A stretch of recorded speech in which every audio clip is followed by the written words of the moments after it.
Every time I open a search page to watch an anime, I see the anime 07 Ghost there, and I always wondered what kind of shit anime this was, until I decided to watch it and make a video for you guys. In this anime, the weakest boy ends up becoming the chosen one. His name is Tato, and he was born into a world full of war and violence. He currently attends the Baltzberg Empire's military academy, where the best students are trained to help the Empire win battles. To make matters worse, Tato is like a broken toy. He has a very tragic past, but he doesn't remember anything about it, so he is constantly despised and treated like trash. Luckily, Tato has a friend named Mikage, and the two are inseparable. The two are among the elites of class 315, chosen to defend the fortress. Now the best class of the academy is preparing for the graduation exam, where they will demonstrate their skill. After class, Mikage runs up to Tato and asks if he's nervous about the graduation exam. In response, Tato slaps him and says he's not nervous at all. Mikage, determined, declares that he will pass the exam, join the Imperial Army, and save his family. He asks if Tato has remembered anything about his family, but Tato says that he just keeps having the same nightmares. That night, before going to sleep, Tato tells Mikage that before he entered the academy, he was just a battle slave with no family, but Mikage has always been his best friend. Mikage, overcome with emotion, starts crying like a baby and says that he's so happy that Tato opened up to him. After that, he asks Tato to promise never to abandon him on the battlefield, and that if anything goes wrong, they'll die together. The next day, Tato and Mikage end up on the same team. The graduation exam begins, and the instructors explain that they must defeat a giant criminal before he destroys them. If they fail to kill him or abandon their teammates, they will fail, and when the criminal is revealed, everyone realizes that he looks like a huge monster. However, a smug teammate comments that defeating this monster will be easy, but the criminal quickly shuts him down by knocking down one of his friends. As chaos takes over the arena, a white-haired man with a cold expression, General Anyame, appears, visibly irritated to deal with this mess. The students are being massacred by the criminal, but Tato and Mikage manage to resist, and just like the last contestants on a survival reality show, they continue to fight bravely. When the criminal jumps towards Shuri, Tato and Mikage block an attack and hit him in the stomach. Tato jumps on the criminal's arm and starts to attack him, but the enemy grabs Mikage by the neck and threatens to choke him. Seeing his friend in danger, Tato jumps up and kicks the monster in the face, using his powers to capture him. He then demands that the criminal surrender, and the monster complies. However, the instructors say that Tato will only finish the exam when he kills the criminal. However, Tato refuses to comply with the order. Soon after, Anyame enters the arena, eliminates the criminal, and judges Tato's actions, saying that he is still a child. After that, during the night, Mikage tells Tato that 19 people, including them, passed the exam. When Tato asks about the white-haired man who killed the criminal,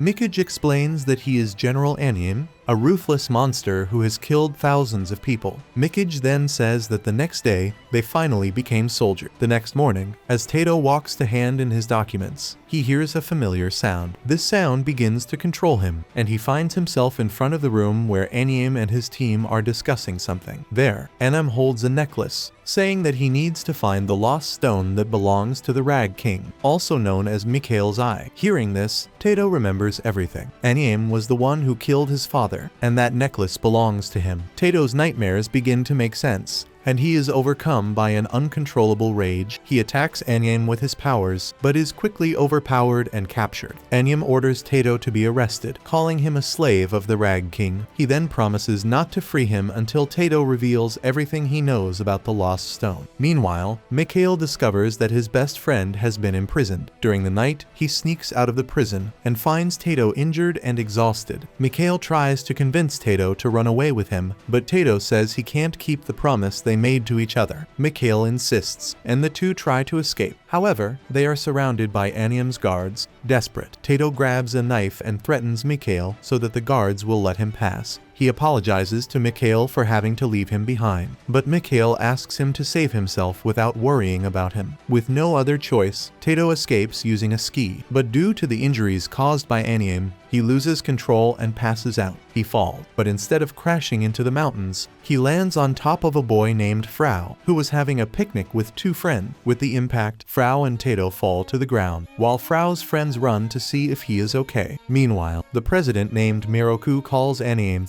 and orders him to find Tato, as the boy is too valuable to be lost. The soldiers who go after Tato are not allowed to enter the 7th district, because that is the domain of the god, and if Tato is there, the soldiers will not be able to arrest him. Frau and her friends drag the unconscious Tato to a church, hoping to wake him up, and when Tato finally wakes up and opens his eye, the first thing he does is kick Frau in the face and try to jump off the balcony. But Frau, with his quick reflexes, drags Tato by his shirt in mid-air, saying that he has never seen anyone so eager to die. As Frau struggles to stop Tato from jumping, another boy intervenes, lifting Tato back up and scolding Frau for picking on small children. When Tato asks why they are saving him, the bespectacled boy explains that this is a Barsberg church in the 7th district, and that the 3 boys are members of the clergy. The guy with glasses introduces himself as Castor, the boy with purple hair is called Labrador, and the one with the scary appearance is called Frau. When Frau asks if he is from the Imperial Army, since he has a tattoo on his neck, Tato shouts that he is not part of those bastards,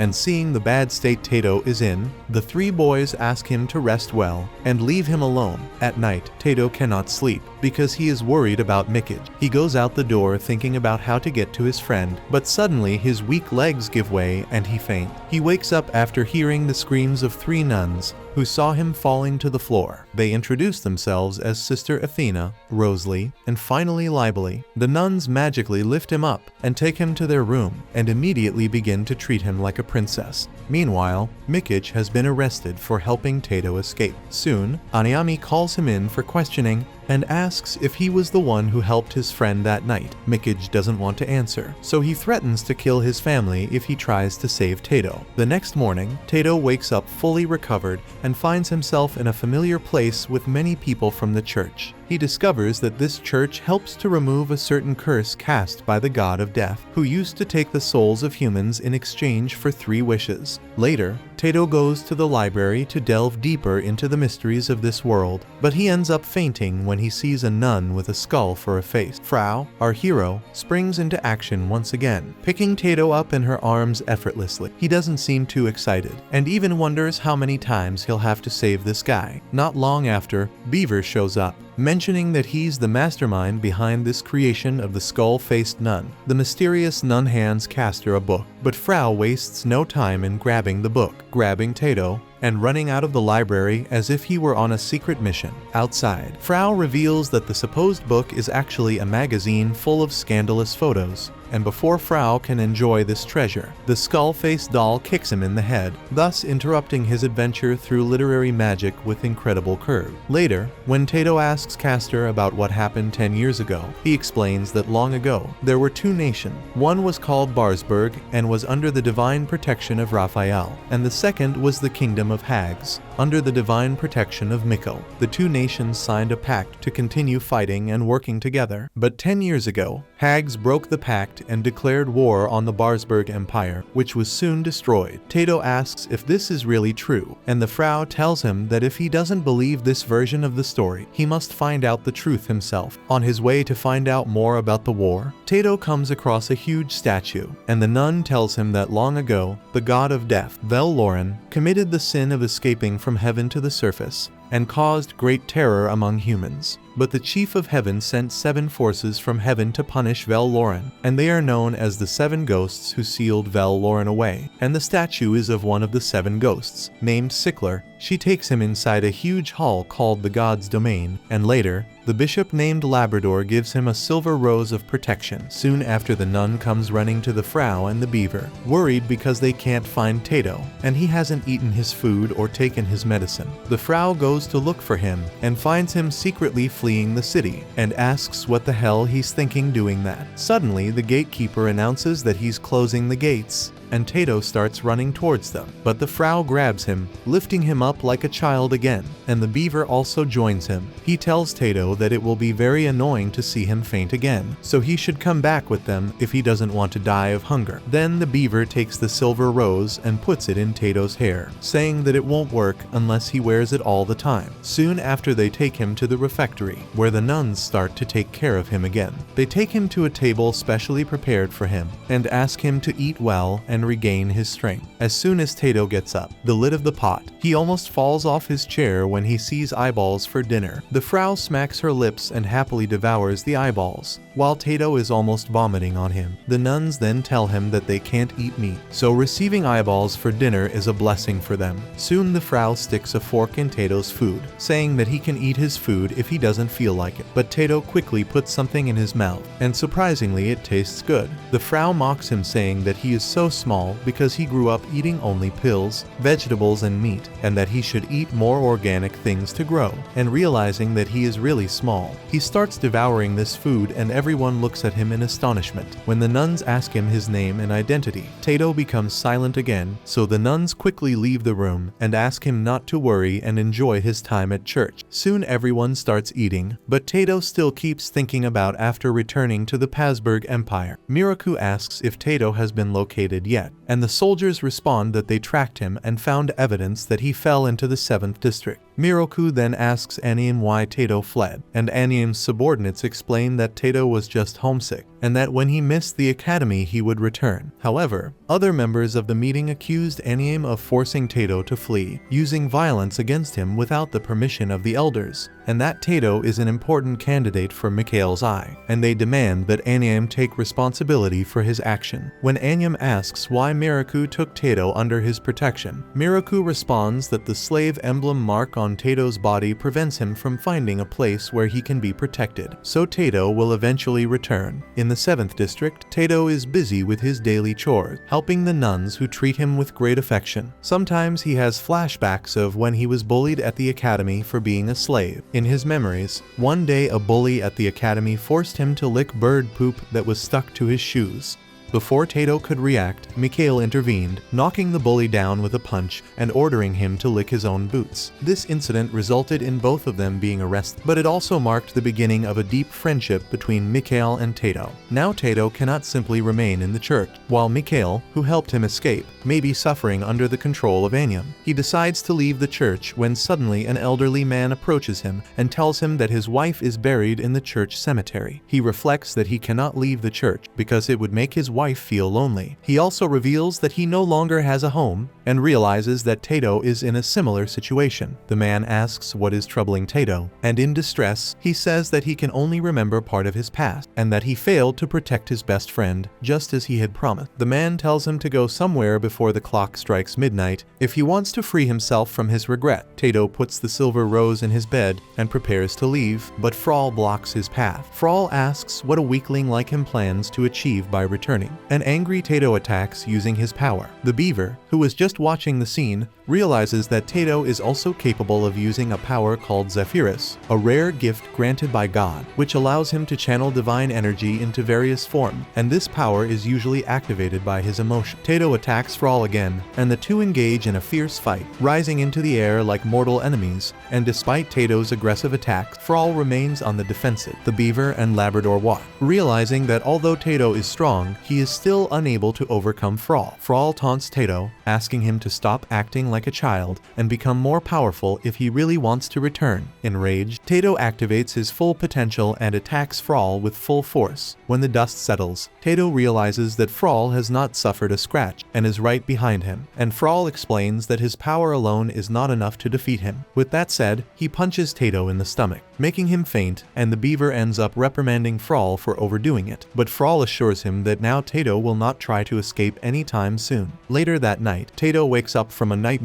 in which Mikage was being tortured by the Aniem. He remembers the old man's words and decides to meet him before midnight. The man, now wearing a cloak, leads Tato to an empty hallway. He asks if Tato is having trouble remembering the past, and if he really wants to save Mikage. After confirming, the man then shows a photo of Tato with his father, which brings back some memories from Tato's childhood. He remembers when the Aniem invaded his kingdom, separating him from his father and forcing him to live a life of sadness and loneliness, until he met Mikage and everything changed. Mikage was the one who called him a true friend, promising to never abandon him and to help him escape. The mysterious man asks Tato to give up his soul so that his wish may be granted. With that, he begins to hypnotize Tato, who closes his eyes, almost falling into the trap. But before it's too late, Frau and the others appear, shouting at Tato not to let the darkness consume his heart. They confront the man, demanding that he leave Tato alone. The man responds that he is offering the salvation that Tato has sought so much, and Frau mocks the man, asking if this salvation has God's blessing, and the man reveals that he intends to deliver Tato to his master so that he may be happy. Frau has no more patience to listen to this man's nonsense. He grabs his scythe and starts a brutal fight against him. Tato tries to help with his power, but Frau stops him, saying that it will not work against the enemy. The man tries to flee, but Labrador throws a silver road, blocking his escape route. Beaver and Frau manage to immobilize him, and Beaver laments the fact that he has to raise his hand against an old man, but demands that he return Tato's soul. Meanwhile, Tato screams in fear as Frau pulls him close, protecting him. The Frau decides to deal with the man himself, who summons monsters in the form of skulls, but the Frau quickly overpowers the situation. But the man manages to escape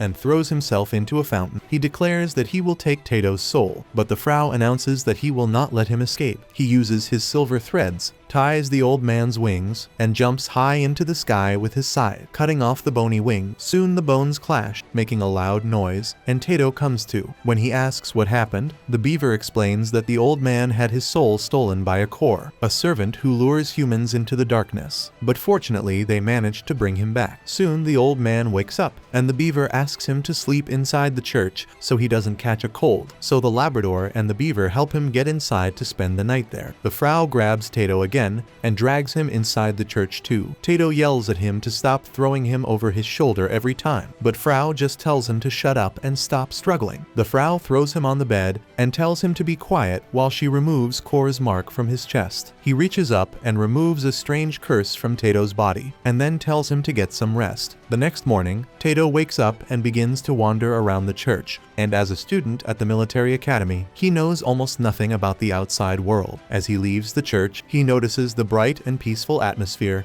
with the nuns washing clothes in the open air. Soon, the nuns notice him lost in thought. They wish him a good day and say that they are mending his old clothes. One of the nuns, Rosalie, shows Tato a certain piece of clothing and says that she will wash it for him. Embarrassed, Tato quickly snatches it from her hand, saying that he will wash it himself. As he runs, he bumps into the Frau, who mocks him, saying that she almost didn't notice him because he is so small. When Tato asks what the Frau wants from him, the bishop replies that he won't let Tato go anywhere unless he's well enough to take care of his own affairs. Tato thanks the Frau for taking care of his life, but to lighten the mood, the Frau grabs Tato's underwear and throws it into the air, and Tato screams in embarrassment and falls into the water while trying to catch his clothes. Soon, a water elf appears and begins to hug him. Terrified, he jumps out of the water, and the keister introduces the elf as Hazy. Hazy seems to like Tato and hugs him again. The keister then asks Tato to look at the old man from last night, who is now having fun with his family. Tato then remembers what happened the next day, and he asks the keister what a Kor is. He explains that when the Chief of Heaven grants life to humans, they are allowed 3 wishes. Humans are asked to fulfill 3 dreams before their souls can return to heaven. However, Kor interferes with these dreams, luring people into the darkness and stealing their soul. Thus, the church's job is to protect people from Kor, but he asks Tato to keep everything a secret. Before leaving, Keister asks what Tato's dream is. Lost in his thoughts, Tato reflects on Mikage. He always believed that he had no dreams and that he would only follow the path of the military. But now his dream is to never abandon Mikage, who has always protected him. Meanwhile, Mikage thinks about the times when he and Tato used to have fun together, and during one of those times, while they were fishing, Shuri made fun of Mikage for being friends with a slave. An angry Tato started to beat Shuri, but Mikage stopped him.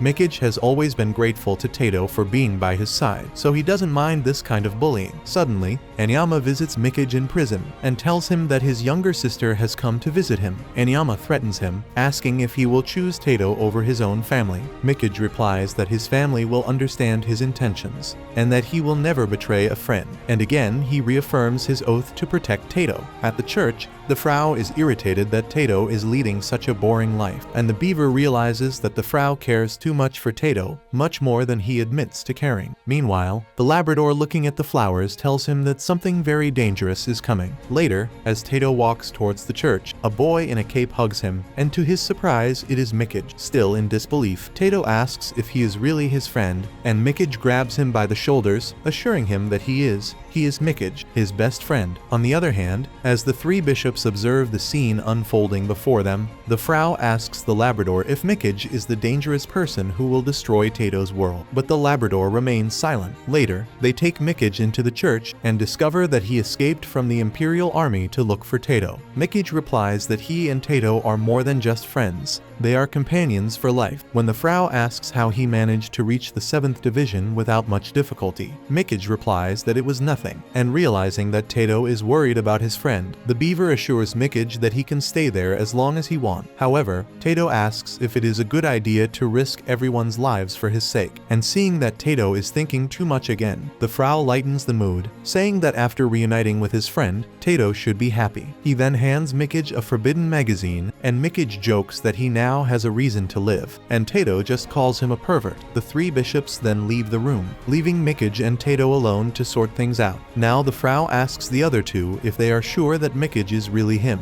as it is strange that the Imperial Army freed him so easily. Furthermore, the fact that Tato found Mikage so easily is very suspicious. The beaver replies that the Labrador's prophecies are never wrong, and that something bad will certainly happen. Soon after, the Archbishop arrives and asks the Frau to stop joking around and prepare for the annual baptism ceremony, warning that if he embarrasses the church, he will suffer serious consequences. That night, Tato takes Mikage to a garden where they can talk in peace, and upon seeing Tato leading him, Mikage says that he is happy that his friend is safe. Tato then asks Mikage how he knew he was there, and Mikage replies that the crash landing made it easier to find him. Hearing this, Tato asks if he had any difficulty, and Mikage replies that it wasn't that bad. At first, after Tato ran away, Anime interrogated him, but then he let him go. In a lighthearted tone, Mikage says that Tato did a great job by running to a place where everyone is kind to him. Suddenly, Tato becomes defensive and warns Mikage to stay away from the Frau, as he likes to give people pornography to read. Furthermore, Tato says that he doesn't understand how someone like the Frau managed to become a bishop. Mikage laughs and replies that the Frau seems like an older brother to him, and that Tato and the Frau look great together. As they talk, a pale boy suddenly appears from behind the bushes and asks if they like the flower. The two look at him suspiciously, and suddenly the boy opens his wing. Tato notices the Velorum seal on his chest, and he immediately stands in front of Mikage and tells him to run. Tato shoots the boy with his power, but the boy is also very agile in using his powers and retaliates. Mikage says that he will not leave Tato alone, but Tato does not want to put his friend's life at risk. He continues to protect Mikage while fighting the boy, but soon the battle intensifies, and Tato has difficulty dealing with him. They reach the top of the church wall, where Tato chases the boy with his power. He jumps on the boy and continues attacking, but the enemy disappears behind the church tower. Moments later, Tato sees the boy's wings breaking in the air, and the Frau appears holding the unconscious boy in her arms. At night, Mikage has trouble sleeping, and Tato asks if it's because of everything he told him about him, Tato being the heir to the Hag's kingdom. Mikage says he believes him, and jokes that Tato has always had an aura of royalty, even when they were in the academy, and he was treated like a little piece of trash. Mikage then shares his memories of when the war against Hags ended, and he was still a child. He remembers his father celebrating the victory, but Mikage, even as a child, couldn't understand how anyone could be happy after so much destruction. Mikage then tells Tato that he's glad he's not alone, and that he'll learn more about Hags and himself. He asks Tato to remember two things. First, he should never mess with the Imperial Army, and second, revenge is not the way to go, as it will only bring more pain. Mikage promises to support Tato, but a worried Tato asks why Mikage is talking about it as if it were a farewell. Mikage dismisses the idea, stating that nothing can separate. The next day, the Thanksgiving festival at the church is held, and the nuns take Mikage and Tato to explore the town's shop. The Labrador sells medicinal flowers, while the beaver and Frau sell dolls and meatballs. Later, Mikage tells Tato that he enjoyed being there, but that he needs to return to the Imperial Army and report that he did not find Tato at the church. He believes that if he does so, everything will be fine. During the baptism ceremony, everyone gathers before the Archbishop, but Tato stops Frau, who is running towards the chapel, and asks him to take care of Mikage once he leaves. The Frau informs that Mikage is a free spirit who seeks his own path, and Meanwhile, Mikage sees a cart crashing into the church and discovers a girl with greenish-white hair marked with the seal of Velorame. Mikage quickly grabs the girl and tries to take her to the chapel to be baptized, but she releases her wings and captures him. He manages to free himself and escapes, but the girl continues to fly after him. The crowd panics, and Mikage takes the girl to a restricted area. He notices that the girl looks like his own sister, which leaves him in an emotionally complicated situation. The girl releases demons and asks Mikage not to abandon her. Suddenly, she attacks him, but Tato arrives in time to save his friend. Beaver's dolls try to help, but the girl destroys them with her black wings. She continues screaming about how she has always been alone, while Mikage and Tato desperately try to protect her and themselves. Saying this, the girl takes Mikage in her arms and declares that she will not allow her brother to leave her. She attacks Tato with her wings and declares that she will not allow him to be with Mikage. This is how we discover that Mikage was sent there to capture Tato, and since Mikage didn't seem to want to carry out the mission, he ended up doing it with his sister, and as soon as the girl tries to kill Mikage, Mikhail's eye that is with Tato comes to life, and a strange energy begins to pulse around it. Frawl arrives to the rescue, and with an incredible blow, he breaks the girl's wings, leaving Anime suspicious and wondering about Frawl's true identity. Some time later, Tato wakes up and sees Anime holding the girl in his arms. The Labrador comments that it is not Mikage who will destroy Tato's world, but his arrival has unleashed destructive forces that were dormant. The next day, Mikage decides to go to the bazaar and make a decision. He needs to leave that place as soon as possible, because he believes that to protect his family, he would have to die. However, Tato appears and invites him to watch the parade. Mikage decides to make the most of it and make one last memory with his friend. During the event, they notice a sad boy sitting under a tree. When they try to approach him, the boy runs away. Suddenly, they hear a scream and see a man chasing the same boy. The man accuses the boy of stealing his bread. The beaver, who is nearby, calmly intervenes, saying that this is the last day for children to receive God's blessing, and that he should forgive the boy. Later, Mikage and Tato find the boy hiding behind a tent. They give him some bread and take him to see a performance by the nun. They discover that the boy's name is Tejo, that his mother has died, and his father has gone out looking for work. Mikage ruffles the boy's hair and suggests that he stop stealing, promising that the church will take care of him. Tejo, grateful, goes to drink water, and when he returns, he watches a play performed by the nun. During the play, Tejo, believing the fight scene to be real, runs to save sister Rosalie. The commotion attracts Mikage and Tato, who quickly pull Tejo out of the mess. They explain that it was all part of the show, and suddenly, a man appears calling for Tejo. The boy runs and hugs him, and they realize that it is the boy's father. Meanwhile, Mikage and Tato observe the reunion, but something seems strange. When Tejo returns, he comments that his father's hands were very cold. Later, Tejo catches his father in a dark arena, and the man reveals that he has come to capture Tejo. When the boy cries for help, Tato intervenes, protecting him from the attack, and during the battle, Mikage's eye glows again, completely preventing his enemy from attacking him. At that moment, the Frau arrives and destroys the enemy's wings, thus ending the confrontation. Soon after, Tejo and his father say goodbye, while Mikage feels relieved that he has created important memories with Tato. The bishops discuss what happened, and the Labrador comments that he felt someone watching them during the confusion. He believes that Mikage is incomplete, since only half of his soul is present in his body, and the other half is lost somewhere else. The beaver asks if it is possible to save him, but the Labrador admits that he does not know how.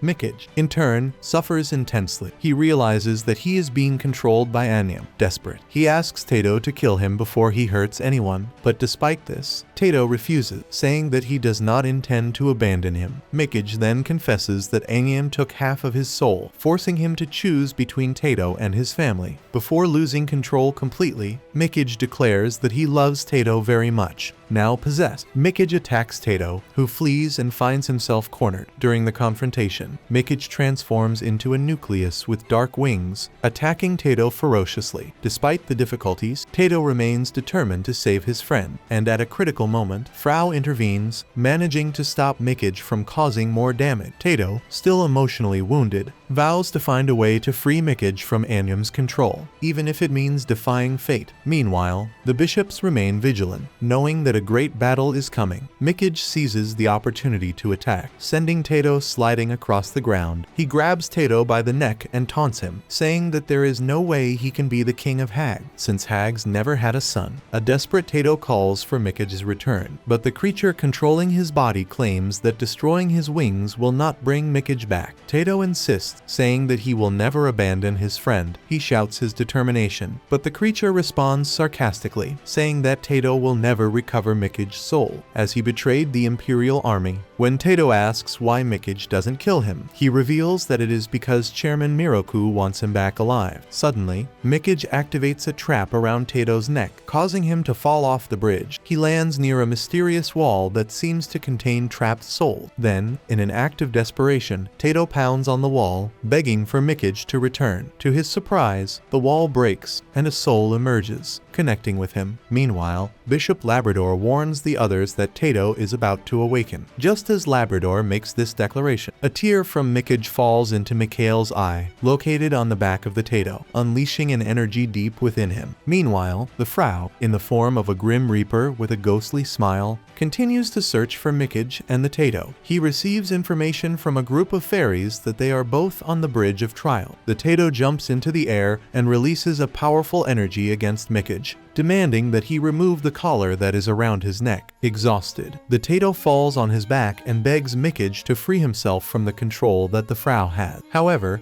Mikage tightens the golden ropes around the Tato's neck, trying to suffocate him, and when Mikage is about to kill him, the Frau intervenes, asking the creature if it was she who took Mikage out of the Tato. Anyame, who is now in control of Mikage's body, recognizes Frau as Zerul, one of the 7 ghosts he faced in the past, and upon hearing the name Zerul, Tato remembers a nun who told him about the 7 ghosts. Zerul being the Reaper who eliminates misfortune and appears in times of need. Tato asks Frau to use her power to save Mikage, but Frau hesitates, explaining that using the scythe would destroy Anyame, but it would also eliminate Mikage's soul, and knowing that he cannot face Zerul in this body, Anyame leaves, promising to return for his scythe. Mikage regains consciousness, and Tato runs to hug him like a good gay boy, but then Mikage disappears into thin air. After this, Frau takes Tato to his room, where Tato spends his days mourning the loss of his best friend. He remembers the first time Mikage brought him food, forcing the cafeteria worker to prepare something decent. This simple gesture touched him deeply, and he also remembers Mikage asking him to follow the path of light. Now without Mikage, his only light has disappeared. A few days later, the nuns, the hunter, and the Labrador knock on the Tato's door, asking him to eat something. Suddenly, Frau bursts in, carrying trays of food and a peculiar pink animal. When the nuns ask what the animal is, the hunter explains that it is a form of therapy used by the church. Tato gets angry with Frau for not saving Mikage, and then blames himself for not being able to do it himself. Frau tries to comfort him, explaining that Mikage used his 3 wishes to protect the people he loved, so he can rest in peace. He then points to a pink animal, saying that Mikage's soul now resides in it. The hunter confirms that the animal is there to support Tato, asking him not to cry anymore. With that, Tato smiles for the first time in days, eats his food, and thanks everyone. The Frau, however, promises that he will make Ayanami pay for toying with Mikage's soul. Meanwhile, Ayanami recognizes Zerul's scythe and wonders if someone from the past has resurfaced without his knowledge. A short time later, the hunter asks Tato why he is still wearing the collar. Tato explains that Ayanami was the one who put it on. The Frau offers to remove it, but the collar reacts by biting his finger. The Labrador explains that this is an oath collar, which recognizes its master by blood. This means that the Frau and the Tato must remain together for 48 hours or the collar will explode. They exchange uncomfortable glances, wondering how they ended up in this situation. The next day, they all go to the cemetery to pay homage to Mikage's soul. The Tato, still saddened, decides that he must kill Ayanami. Meanwhile, Aoyama informs Moroku that he hid Mikhail's eye within the Empire without revealing his true identity. He claims that eliminating the Tato will be the best option, but Moroku warns that this will have consequences. Ayanami insists, saying that he will do it for for the good of the Empire. The next morning, the Tato thanks Castor for everything and announces that he is leaving for Hoburg Fortress. The Beaver, however, asks if the Tato has met the scapegoat known as Zeril, and he informs him that Zeril is the Frau. The Beaver tries to erase the Tato's memories of the 7 ghosts, but the Frau intervenes, arguing that this would also erase his memories of Mikage, which would be very cruel. The Beaver warns that the Imperial Army is after Mikhail's eye, and that the Tato could become a force of destruction, as per the ancient prophecy. Soon after, Mikhail's eye awakens again, attacking the Beaver and the Frau. He declares that under normal circumstance he would have killed them, but spares their lives for the sake of the Tato. After this, the eye reveals that it recognizes the bishops as the 7 ghosts in disguise. The Frau and the Beaver manage to calm the Tato and put him to sleep again, temporarily removing the eye's influence. Upon awakening, the Tato, with no memory of what happened, tries to leave the 7th district, but is stopped by the Frau and the Beaver. They explain that he is not yet in a condition to leave, and that if he does, the Imperial Army will capture him and take him to the 1st Division. Upon hearing this, Tato responds that he needs to avenge his friend's death, so the Frau asks if he is willing to throw away his life, even after Mikage gave him a new chance by sacrificing his own life for him. Then the Frau drags Tato into the church, where Mikage's last words are written. Tato learns that his friend wishes him a long life, and the Frau tells him that Tato is just trying to escape the emotional mess he is in,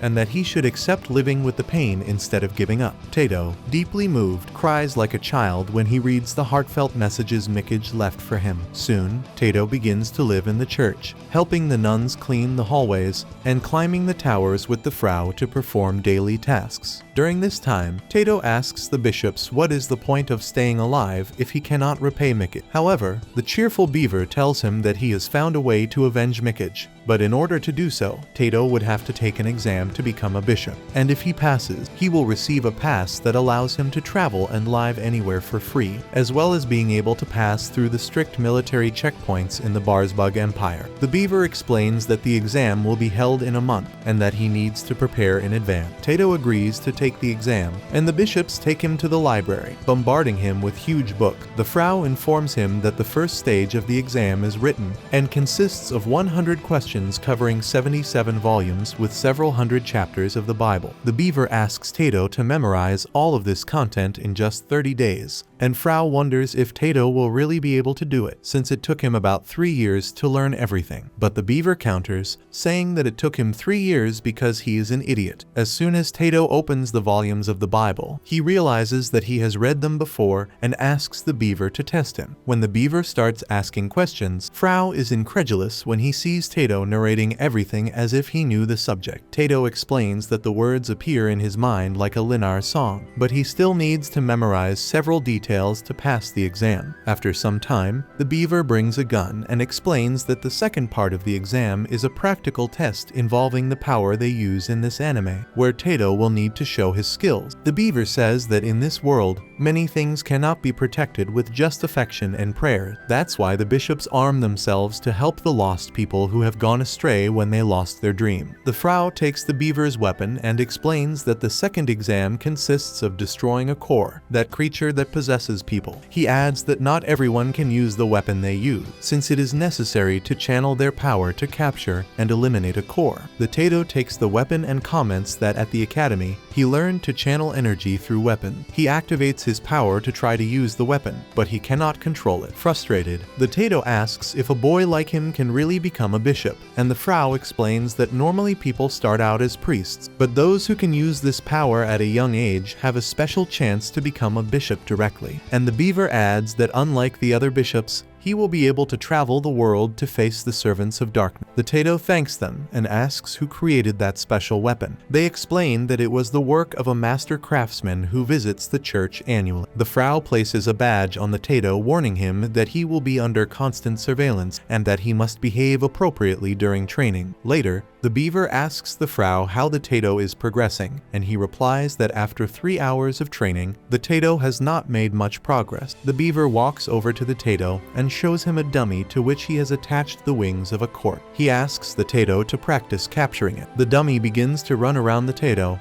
and the Frau worries if he will be able to handle the dummy, but the beaver reassures the Frau, explaining that he has placed a seal to limit the dummy's power. Meanwhile, the dummy notices the nuns and begins to act strangely, then attacks them. The Tato rushes to protect them, channeling his power and attacking the dummy. The nuns run away, and the Tato waits for the dummy's reaction. When corpse wings emerge, he freezes in fear, and the doll begins to chase him, screaming for help. Suddenly, the doll gets stuck in flowers, and Tato realizes that the Labrador has come to his rescue. Later, the Labrador takes Tato to rest and offers him some flower tea, which has a sweet taste and is very good for those who are injured. Tato begins to cry and confesses to the Labrador that he wanted to save Mikage, but his friend asked him not to. The Labrador explains that Mikage has already forgiven him, and because he loves him, he chose not to hand him over to the Imperial Army. Upon hearing this, Tato realizes that Mikage is the true treasure he has received, and begins to reflect on how to live a life that will make him happy. At that moment, the eye in his hand begins to glow. Later, while walking back to his room, Tato thinks he sees Mikage. He puts his hand on the shoulder of a blonde boy, but realizes that it is not Mikage, but rather another candidate for the bishop exam. The blonde boy mocks the boy, saying that he did not know that they allowed children in the exam. The angry boy calls him gay, when the boy himself is very gay, and then he asks if the boy knows someone named Shuri from the Ohake family, because he looks like the Shuri from the academy. The two begin to argue and are ready to fight. Then the blonde boy identifies himself as belonging to the Ohake family and explains that he is there to look for someone. He walks away, but the boy follows him. During the chase, the boy comes across a group of bishops watching Archbishop Bat-Kun capture a core. He witnesses the Archbishop performing the procedure with his power in a very gentle way, without causing any pain to the victim. Impressed, Tato asks the beaver how Bat-Kun manages to do this, and the beaver explains that the Archbishop is an expert in the healing power used to bind and remove cores painlessly. The beaver assures him that, with talent and dedication, Tato will also be able to master this technique. The beaver informs him that from now on, Tato will receive special classes to accelerate his training. Later, Tato meets the blonde boy again. The blonde asks if Tato is trying to be his friend, but Tato yells at him, saying that he is not gay enough to make friends with other men and that he only likes women. That night, the nuns take Tato to his room, and surprisingly, his roommate is the same blonde boy he met before. The nuns introduce him as Hakurin, who came from the 1st district. The two immediately ask to change rooms, but the nuns refuse, saying that they must learn to become friends. Hakurin settles down and soon begins to study, while Tato continues to complain about having to share the room with him. Soon, Hakurin suggests that Tato join him in his studies, but Tato feels insecure, since he does not yet know how to use a bishop's weapon, and the more he tries to channel its energy, the more it seems to reject him. Suddenly, Tato notices that his weapon is stained with blood, and he concludes that it is the blood of previous candidates who worked hard to become bishop. The two then head to an arena, where a guard asks them to sign at the gates before practicing. As they enter, the guard suddenly faints, and Hakurin and Tato take him to the infirmary. Soon, news of the guard's health spreads, and the Labrador comments to the beaver that this has never happened before, and even the flowers look terrified. Meanwhile, Hakurin and Tato rush to the classroom, having been late because they took the guard to the infirmary. On the way, Hakurin tells Tato that he is a good boy for helping the guard, but Tato shyly asks him to stop treating him like a child. When they arrive at class, they find other candidates showing off their weapons, and Tato realizes that his weapon is different from the others. A nun leads them into a barrier of water, where cores float above them. She tells them that the cores cannot come out of the water, but they are still real and can be manipulated with the mind. Suddenly, Hakurin tells Tato to step aside, and begins attacking the cores with his great skill, impressing everyone. Hakurin then tells Tato that they are different, as they have different emotion. Tato realizes that this weapon is a tool that responds to words and emotions, but its energy is not working because the bishop's weapons are not made to kill. He tries to channel his energy, determined to never lose anyone close to him again, but his power still fails. The others start to laugh at him, but Hakurin encourages him to keep trying. At that moment, Archbishop Bat-Kun approaches and asks Tato to focus on his desire to serve God and try again. Tato admits that he doesn't know what God is like, but if God can give him strength, he would be very grateful. However, when it comes to imagining God, he imagines Mikage, and that is quite suspicious. If I hadn't made this video up to this point, I would have stopped right there, because that was pretty gay. To make matters worse, when he does this, a powerful energy emerges from his weapon, freezing everyone in place. Bastion realizes that Tato is holding Frau's Bacchus, and then Tato is quickly asked what his relationship with Frau is. The confused Tato responds that Frau is just a perverted bishop, and Hakurin slaps him, saying that Frau had the highest score in the second phase of the exam, and that Tato, without thinking, was using his staff. Because of the fight, Tato and Hakurin are thrown out of the training arena, and while wandering around the place, they hear nuns screaming. As they run towards the screams, they see the guard being brutally murdered. The crowd murmurs, saying that the 7 ghosts must have killed him because he was a murderer. Tato looks around and sees a dark shadow, which he recognizes as Frau, but Frau seems cold and indifferent to what happened. That night, Tato sneaks out to look at a notice board, but he starts having flashbacks of when his father took him to some unknown place, telling him that he would meet important people and that he should take care of them. The flashback ends, and Tato returns to his room. There, Hakurin teases him, asking if he was spying on the nun's room, and the panicked Tato denies it, saying it would be easier if he said so. Hakurin jokes that he wants to learn from Tato how to approach women, but Tato replies that something else is bothering him. Hakurin then claims that they don't know each other well enough to share secrets. And the next morning, while going to class, Tato is surrounded by nuns who praise him for being so dedicated to his studies. He says that he is going to the library, and they encourage him. In the library, Tato searches for information about his past and about Mikhail's eye. He remembers that his father risked his life to give him the eye, but no book contains useful information.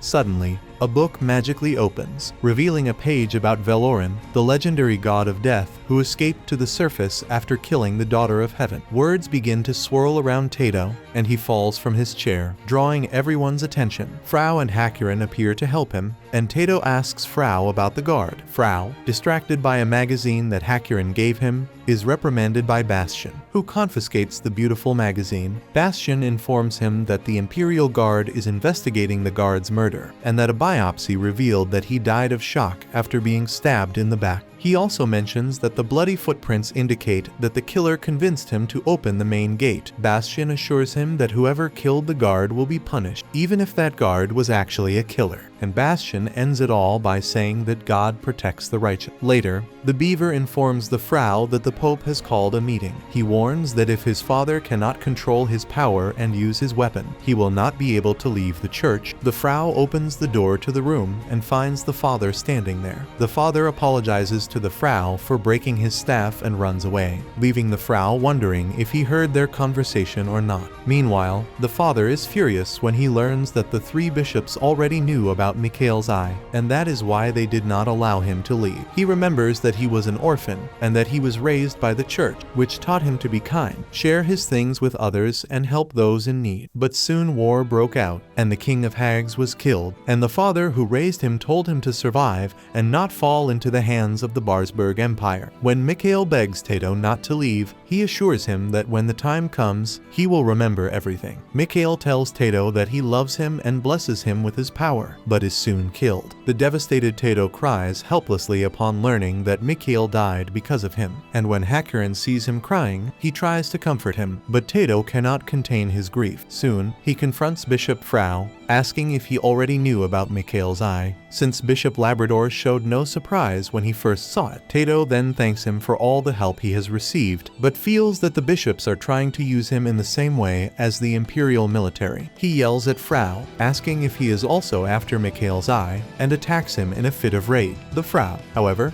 pins him down and asks if he really has time to judge others when he can't even protect himself. The Frau says that his job is to protect him, but that he can't always be by his side. He wants to make him strong enough to stand alone, and the Tato realizes that the Frau is talking exactly like his late father. Then the Frau goes on to say that Mikhail's eye is the hope that his father entrusted to him, so he must protect it. Suddenly, the Tato realizes that the Frau mentioned his father and demands to know how he knows about it, and the Frau only replies that he will meet his father soon. Now Bishop Castor, in a conversation with the Frau and the Labrador, mentions that he has felt a strange presence among this year's bishop candidates and fears that something dangerous is hiding in the church. The Labrador comments that he cannot tell the difference between evil and good until both bloom, suggesting that someone among the candidates may turn out to be evil. The Frau casually tells them not to worry, as he will deal with the problem in due time. For now, he suggests that they let the candidates prepare for the exam. At night, Tato is waiting for special training from Castor, who finally arrives and says that they will work on Tato's mental strength as he keeps breaking his weapon, indicating that his power is very explosive. Castor explains that in order to use his weapon effectively, Tato needs to control his energy levels. Tato reflects that this may be a result of his training at the military academy, where he was taught to defeat his enemies quickly. Castor asks Tato to run around the church while his puppets chase him, forcing him to create a shield with his own power to protect himself. During the training, Tato's puppets attack from all sides, while Ayanami's spies observe Tato and Castor. After the training,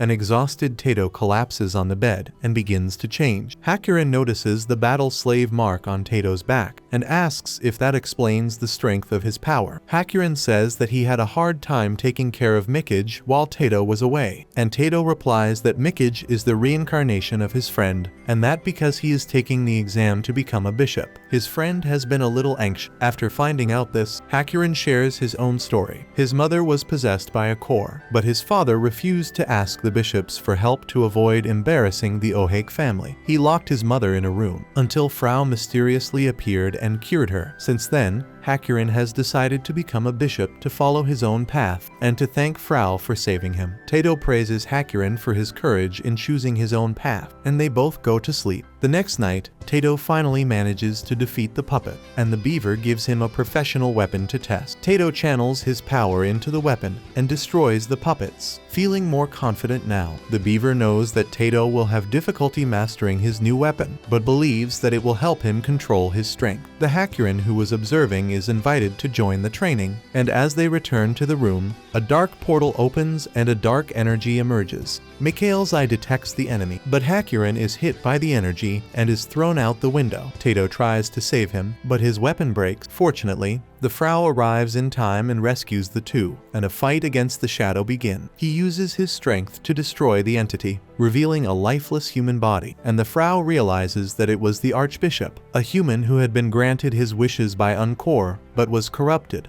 At the meeting with the Archbishop, the bishops discuss how the evil energy entered the church. The beaver suspects that it is because of Mikhail's eye, and the next day, Tato and Hakurin reflect on the incident. Tato asks Hakurin to keep his distance, fearing that he might put him in danger. Hakurin, however, reaffirms his determination to help others. The Frau explains that the forces of darkness are trying to resurrect Veloran, spreading darkness throughout the world, and Tato realizes that he is growing stronger, and promises Hakurin that when he can protect him, they will be friends. Tato is later praised by the nuns for his efforts. He admits that he still has a lot to learn, but he decides to trust people and keep striving to achieve his goals. After arriving at the library, Tato and Hakurin were busy looking for books when a dark bishop, who was one of Ayanami's lackeys, approached him. Before he could do anything, the beaver interrupted him and asked what he wanted. The bishop threw a metal badge in Tato's direction and said that the owner of the badge, Afia Cruz,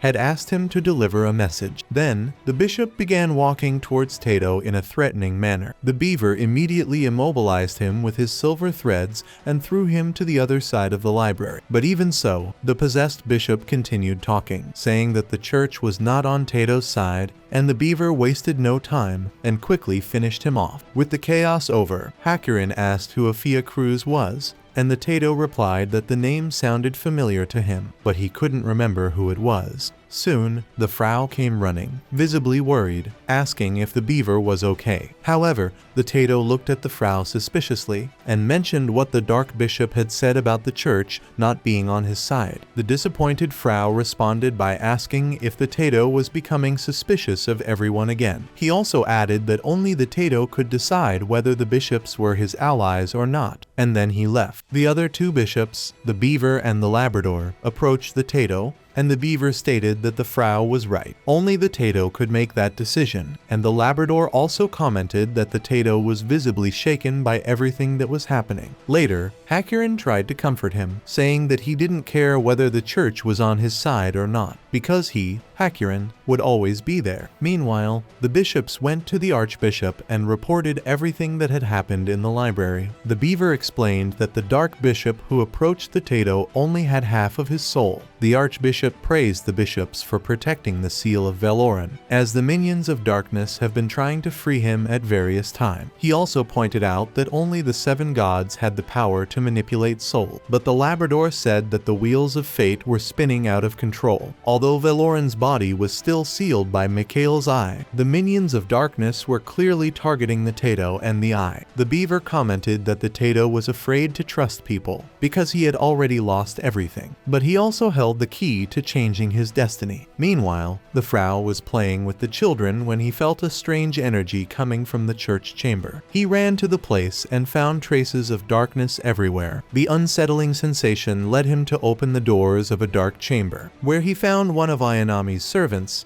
a man with pink hair. The Frau tried to attack him, but the lackey threw a body infused with the core at him. The enemy released a dark power, bringing lifeless bodies from the walls back to life like zombies ready to attack. The Frau reacted quickly, summoning his strength and cutting the zombies in half. He asked the pink-haired man if he was the Warspiel, a servant who was behind the roof, but before he could attack him again, the enemy disappeared into the darkness. The Frau tried to help the injured man who had been used as a weapon, but was surprised by the guards who arrived in the chamber and accused him of being responsible for the attack. And despite Archbishop Bastian trying to intervene, the guards took the Frau prisoner, ignoring his word. Meanwhile, the Labrador informed the beaver about what had happened to the Frau. He explained that the Frau fought against the dark servant to protect the roof, but ended up falling into a trap. Shortly after, the roof appeared, saying that he wanted to trust the bishops, but was finding it difficult. The beaver took him to a special room so he could confront his own soul, and the Labrador asked him to look inside himself once the mist had dispersed, and they both left. In the room, the Tato heard a voice telling him to trust the bishop, and what he discovered there. As he looked closely, he saw the image of his father before him. His father revealed that he would release another seal of memories so that the Tato could remember more things. The Tato then remembered that his father's name was Firekrug, and realized that he had been raised by him in that church. Leaving the room, he told the bishops about his discovery,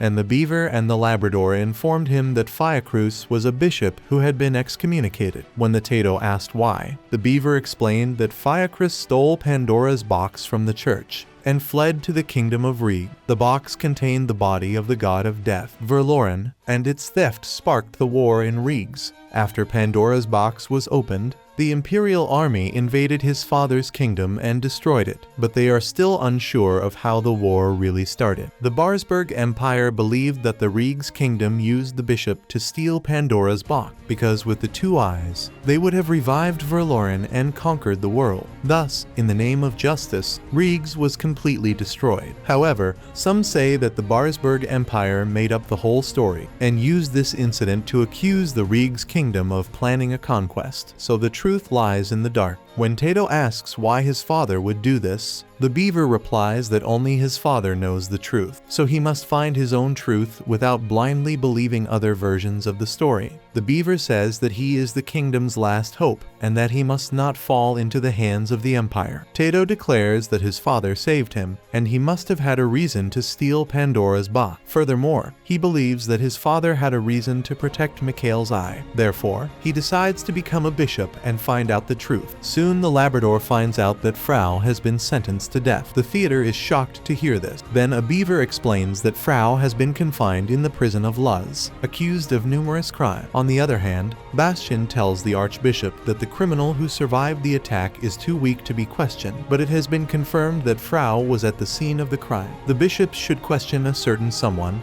and that way they will get the answer. But it seems that it is already too late. And now, when everyone wonders how Frau can be saved, the Archbishop ends up explaining that Frau does not want to be saved, saying that he has even given up living as a normal bishop, and the Pope has forbidden the Archbishop to reveal the exact reason. But he reveals that the church is protected by a barrier and any enemy is powerless against it. Therefore, the barrier was probably broken by someone who could use a staff, which in this case is the name of the weapon that bishops use, which indicates that there is a traitor in the church. Now we see the theater running through the canals, desperate to save the summer that has always been by his side. He cannot understand why the Frau has been condemned to death. He believes that he does not deserve such a fate. Determined to help time, he seeks the help of Raised, who guides him through the underground passages filled with water that lead to the prison of light where the Frau is imprisoned. As they swim, the patient's mind fills with questions about the Frau's situation. The pressure of the water and his frantic thoughts begin to overwhelm him, making it difficult for him to breathe. Noticing his struggle, Asset helps him regain his strength, encouraging him to continue. The theater advances, deepening into the labyrinth of canal, until the rosette points to the place where the weakling is being held. Upon reaching the dungeon, the Tato immediately tries to break through the wall using his power. However, despite his attempts, the barrier does not give way. Frustration and worry torment him.